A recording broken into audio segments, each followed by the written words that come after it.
जय गायत्री बच्चों, स्वस्तिक शिक्षण संकुल में आपका स्वागत है। बच्चों, आज हम कक्षा 3 में विषय हिंदी पढ़ने जा रहे हैं और हमारे पाठ है 9, जिसका नाम है लोभी का अंत, यानी लालची का अंत। लोभी मीन्स लालची। चलो, यहाँ पे मैं इस पाठ को आपको पढ़ा देती हूँ और आप एक कहानी जैसी है, इसको ध्यान से सुनना और समझना कि इसमें क्या बताया गया है। 4 ब्राह्मण युवक थे, चारों बड़े गरीब थे। 4 जो ब्राह्मण लड़के थे वो बहुत गरीब थे। इन चारों युवकों ने एक रात बैठे बैठे अपने भविष्य के बारे में बड़ी गंभीरता से सोचा। एक बार क्या हुआ कि चारों दोस्त जो ब्राह्मण के लड़के थे, ये आपस में एक बार बैठ के अपने भविष्य यानी आने वाले समय के बारे में बहुत ध्यान देकर सोचने लगे कि हमें क्या करना है। ठीक है, सोचना शुरू किया कि हम लोग कब तक ऐसे मारे मारे फिरते रहेंगे। वो चारों बैठ के सोचने लगे कि यार हम लोग इतने गरीब हैं, हम लोग कब तक ऐसे इधर से उधर भटकते रहेंगे। ठीक है, कब तक हम अपने माँ बाप पर बोझ बने रहेंगे। हमें शहर जाकर कोई काम करना चाहिए। एक युवक ने उन सबसे कहा, जो 4 ब्राह्मण के बच्चे थे, जो लोग 4 लड़के थे, उन्होंने जब एक बार ऐसे सोचने लगे कि हम किस तरीके से इस तरीके से इधर से उधर घूमते रहेंगे, भटकते रहेंगे, माँ बाप के ऊपर बोझ बने रहेंगे, हम कब हमारा ये इस तरीके का समय कटेगा। ठीक है, तो उसमें से एक युवक ने क्यों ना हम, फिर वो चारों सोचते हैं कि क्यों ना हम कहीं जाकर शहर जाएं, वहाँ पे हम नौकरी या रोज़गार कुछ करें। ठीक है, एक युवक ने उनसे सबसे कहा। उसकी बात में सभी सहमत हो गए। उनमें से एक ने सबसे कहा कि हम कहीं शहर चलते हैं, वहाँ पे कुछ काम करेंगे। उसकी बात सुनकर क्या है, सभी लोग मान गए। जितने चारों दोस्त थे वो उन सब की बात मान गए। दूसरे दिन सुबह ही वे लोग शहर की ओर चल दिए। अगले दिन क्या हुआ, जब सुबह हुई तो वो चारों शहर की ओर चल दिए। रास्ता लंबा था, इसलिए शहर पहुँचने में पूर्व ही उन्हें रात हो गई। जो जहाँ पे वो थे युवक, उनको शहर जाने में रास्ता काफ़ी लंबा था, चलते चलते उनको रात हो गई। ठीक है, पहुँचने में रात हो गई। रात जब हो गई तो वो लोग क्या करें, एक साधु की कुटिया में ठहर गए। उनको शहर जाने समय रात हो गई तो वो एक जगह, साधु जो होता है उसकी कुटिया थी, वहाँ पे वो रात में रुक गए। वह साधु बहुत बूढ़ा था, न जाने कितने वर्षों से वहाँ पर बैठा तपस्या कर रहा था। तो वो जो साधु बाबा थे वो बहुत ही ज़्यादा बूढ़े थे। क्या थे? बूढ़े थे, जिसको देखकर ऐसा लग रहा था कि पता नहीं ये कितने सालों से यहाँ पर तपस्या कर रहे हैं। आगे देखिए। फिर उसने अपने तपोबल से उनके विषय में यह सब कुछ जान लिया। उसे उन पर तरस आ गया। वह बोला, बिना परिश्रम के संसार में कुछ नहीं मिलता। मैं तुम्हारे विषय में सब कुछ जान चुका हूँ। तो जो साधु बाबा थे वो उनको अपने आप ही उनके बारे में मालूम पड़ गया कि ये 4 युवक हैं और ये काम के लिए शहर जा रहे हैं। ठीक है, प्रभु हम पर दया करो। चारों युवक उनके चरणों में गिर गए। देखो हम 4, तो जब उस बाबा ने बोला कि बिना मेहनत, यानी बिना आपको मेहनत किए कुछ भी नहीं मिलेगा, और ये सब बातें मैं आपके बारे में जानता हूँ। तो वो लड़कों ने, जब 4 ब्राह्मणों के जो बेटे थे, उन लोगों ने सुना तो वो लोग उस बाबा के पैर पकड़ लिए। ठीक है, उनके पैरों को पकड़कर उनके चरणों में गिर गए। देखो ये 4 मोमबत्तियाँ मैं दे रहा हूँ। तो फिर वो बाबा ने क्या किया, बोले कि देखो मैं 4 मोमबत्तियाँ दे रहा हूँ। इन चारों मोमबत्तियों को लेकर तुम चारों हिमालय पर्वत पर चढ़ना शुरू करो। जिस युवक की मोमबत्ती जिस स्थान पर अपने आप गिर जाए, उस स्थान को खोदना शुरू कर दो। वहाँ पर तुम्हें खजाना मिलेगा। इस खजाने को लेकर तुम मेरे पास वापस आ जाओ। बस इससे आगे मैं तुम्हें बाद में बताऊँगा। उस बाबा ने क्या किया, 4 मोमबत्तियाँ उन 4 युवकों को दे दी। उन्होंने बोला कि आप इसको लेकर हिमालय यानी पहाड़ पर चढ़ोगे, और जहाँ पे ये मोमबत्ती आपकी इसे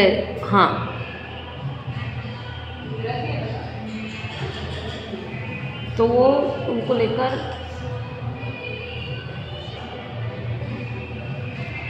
ठीक है। तो उन्होंने बोला कि आप ये मोमबत्तियाँ लेके जाइए, जहाँ पे आपकी मोमबत्ती खुद से गिर जाए वहाँ पे आप खोदेंगे तो आपको खजाना मिलेगा। ठीक है। और उस खजाने को लेकर तुम मेरे पास आ जाओगे और उसके आगे क्या करना है वो मैं आपको बताऊंगा। साधु की बात मानकर वे चारों युवक अपनी अपनी मोमबत्तियाँ लेकर हिमालय पर्वत पर चढ़ने लगे। वे चारों बहुत ज़्यादा खुश थे क्योंकि उन्हें साधु की कृपा से बहुत बड़ा खजाना मिलने वाला था। ठीक, देखो, जैसे ही वे पर्वत की एक ऊंची चोटी पर पहुंचे तो उनमें से एक के हाथ से मोमबत्ती गिर गई। लो भाई, हो गया कल्याण, अपना काम शुरू करो। इन चारों ने मिलकर उस पर्वत की खुदाई शुरू कर दी। जैसे ही उन्हें उस पर्वत को खोदा तो तांबे का खजाना मिला। अरे यार, यह तो तांबा है, इस तांबे को ले जाकर हम क्या करेंगे? वे सब फिर खोदने लगे। इस बार चांदी मिल गई। वाह वाह, अब तो चांदी भी मिल गई, चलो अब और खोदो, शायद अब सोना भी मिल जाएगा, फिर हीरे मिलेंगे। मतलब उन लोगों के मन में लालच आ गई। ठीक है, सब कुछ मिलेगा, साधु ने आशीर्वाद दिया है, इसी चीज़ की कमी नहीं रहेगी। अब हमें इससे भी आगे के पहाड़ों पर जाना चाहिए। अभी तो हमारे पास 2 मोमबत्तियाँ हैं और हैं, आगे हमें बहुत धन मिल जाएगा। देखो दोस्तों, एक युवक बोला, अधिक लालच ठीक नहीं है, जो मिला है वही लेकर साधु के पास चलो। उसका समर्थन सिर्फ एक युवक ने किया, बाकी 2 अधिक धन की लालच में आगे बढ़ गए। वो लोभ में फंस चुके थे। जैसे ही वे एक ऊंचे पर्वत पर पहुंचे तो तीसरे के हाथ से मोमबत्ती गिर पड़ी। उसी स्थान को खोदते खोदते हुए नीचे तक पहुंचे तो वहां से उन्हें सोने का खजाना मिला। तीसरे ने चौथे से कहा, चल भाई, अब हम भी वापस चलते हैं, हमें हमारा खजाना मिल गया। नहीं भैया, तो चौथा बोलता है, नहीं भैया, अभी तो चौथी मोमबत्ती बाकी है, हमें और आगे चलना है, हो सकता है उस खजाने में हमें हीरे मोती मिल जाए। ना भाई, अब मैं और आगे नहीं जाऊंगा। तो चौथा बोलता है, नहीं जाऊंगा, अपने घर अपने लिए इतना सोना ही काफ़ी है, तुम चाहो तो आगे जाओ, मैं तो चला। ठीक है, अब मैं खजाना लेकर ही आऊँगा। चौथा युवक जो बहुत लालची था, आगे बढ़ने लगा। अपने तीनों साथियों को छोड़कर वह अकेला मोमबत्ती के लिए पहाड़ पर चढ़ रहा था। आगे चलकर उसने देखा कि एक आदमी पहाड़ पर खड़ा था और उसके माथे पर हीरा चमक रहा था। अरे वाह, मिल गया, हीरो का खजाना मिल गया।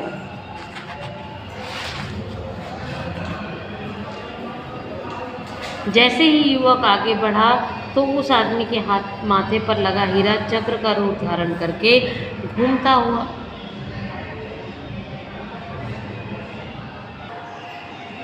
फिर उसके बाद में जैसे ही आदमी के माथे पर लगा हीरा चक्र का रूप धारण करके घूमता हुआ उसके माथे पर जाकर गिरा। डर के मारे उसका सारा शरीर कांपने लगा। अरे ये क्या, आपने मुझे इस तरीके से क्यों मारा? इन हीरो को पाने के लिए तो मैं आया हूँ। ओ मूर्ख लालची इंसान, तूने साधु को कहना नहीं माना, फिर अपने मित्रों को भी कहना नहीं माना।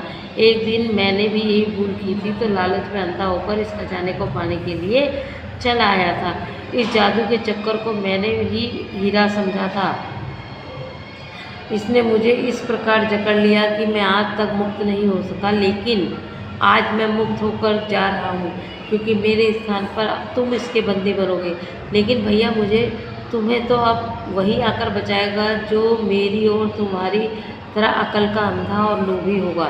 यह कहकर युवक भी चलता बना। शब्दार्थ आपने इस पाठ में देखा, क्या था इस पाठ में कि 4 दोस्त जो थे, ब्राह्मणों के बच्चे थे, वो एक बार ऐसे बैठे हुए सोचते रहे कि हाँ, हमें अब कुछ काम करना चाहिए, हमें बैठ के इस तरीके से माँ बाप पे बोझ नहीं बनना चाहिए। फिर उन्होंने शहर जाकर कमाने का सोचा। तो फिर उसके बाद में वो लोग शहर जाने लगे। शहर जाते हुए उनको रात हो गई, तो वो एक ब्राह्मण जो मतलब साधु महाराज थे, उनकी कुटिया में रुके।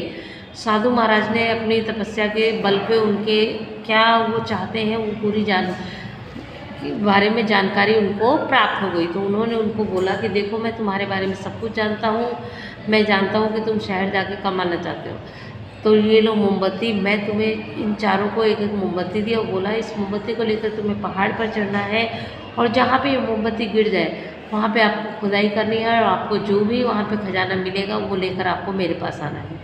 ठीक है। चारों दोस्त मोमबत्तियों को लेकर जब चढ़ना शुरू करते हैं तो एक की मोमबत्ती गिरती है तो वहाँ तांबे का मिलता है, तो वो खोदते हैं पहाड़ तो वहाँ तांबे का उसको खजाना मिलता है, तो वो तांबा लेके आने लगता है। तो दूसरा बोलता है नहीं नहीं, तांबा लेके हमें थोड़ी जाना है, हमें तो और खजाना लेना है। तो दूसरा थोड़ा और आगे बढ़ता है तो उसको वहाँ पे चांदी मिलता है, चांदी पहाड़ खोदता है तो चांदी उसे खजाने मिलता है। फिर तीसरा जब वो खोलता है तो वहाँ उसे सोने का मिलता है। फिर वो चौथे को बोलता है कि अब हमारे पास सोना का खजाना हो गया है, चलो हमें साधु बाबा ने बोला था अब हम आगे नहीं जाएंगे, हम यहाँ से वापस होते हैं। तो वो बोलता है नहीं, तुम्हें सोने का मिला है, हो सकता है मैं ऊपर जाऊँ तो मुझे हीरे का खजाना मिल जाए। इस तरीके से वो दोस्त की बात ना मानते हुए आगे बढ़ता है और आगे जाता है तो वहाँ पर उसे एक आदमी दिखाई देता है जिसके माथे पे एक चक्र जैसा होता है, हीरा चमकता रहता है। वो उसको छूता है तो वो हीरा एक चक्र बन जाता है और उसको अपने मतलब बांध लेता है।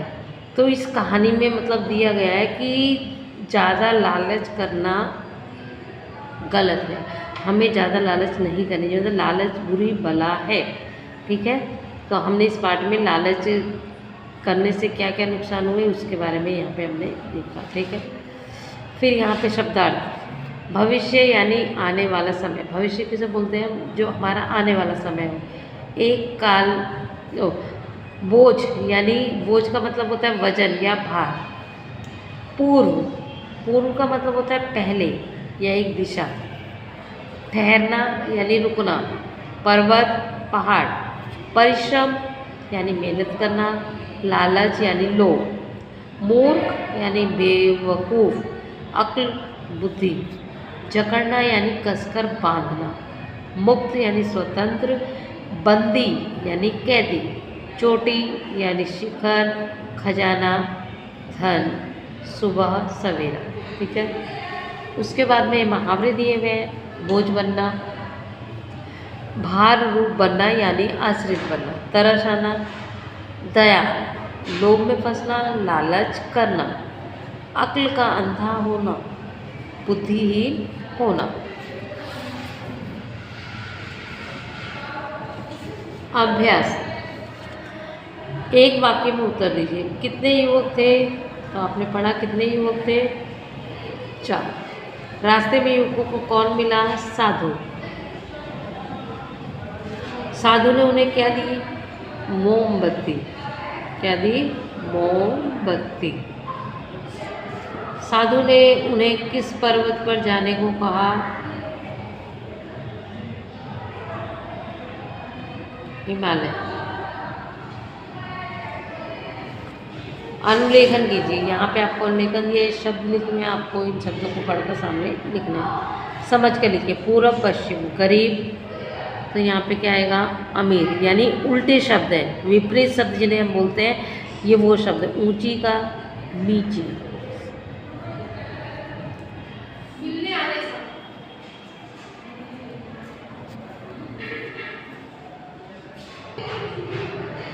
फिर उसके बाद में इसी तरीके से आपको यहाँ पे ये समझकर करना है। तो आज की इस वीडियो में बच्चों मैंने जो नया पार्ट आपको पढ़ाया है इसको आपको समझना है और इसके आधार पे आपको आगे के प्रश्नों के उत्तर करने हैं। तो आज की इस वीडियो में इतने बच्चों।